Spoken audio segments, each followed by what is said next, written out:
Okay, hello again mga ka-express. Another unit tayo. So, yung issue daw nito, sabi ng client natin is walang printout. Umaandar yung printer pero walang printout sa papel. So, check natin.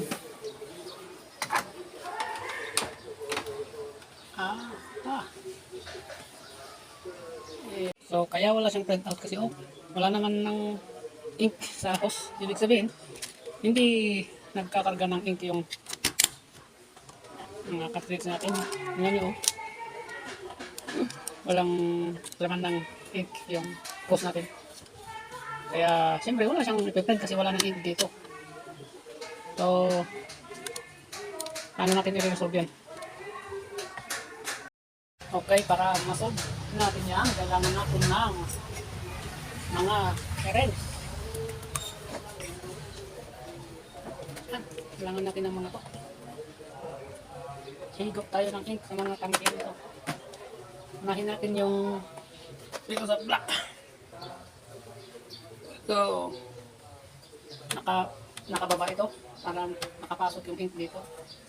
Tulak natin yan, tapos higop.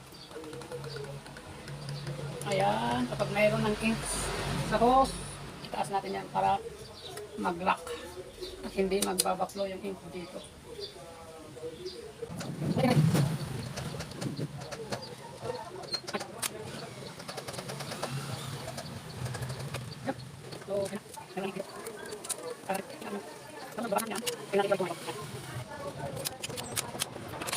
Testing.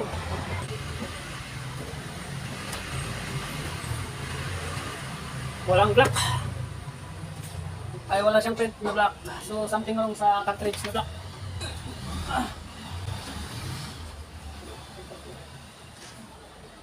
Check ulit natin yung cartridge na black.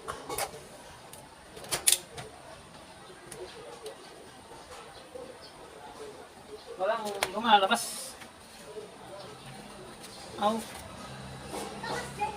Wala. Wala.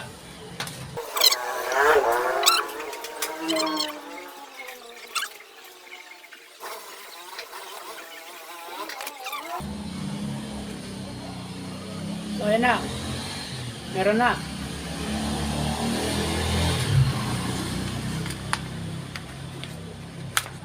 Ayan. So, ayan.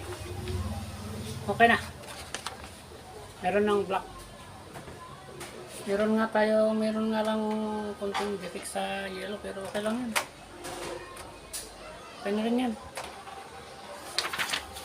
So, ayan, after natin mag ink flush.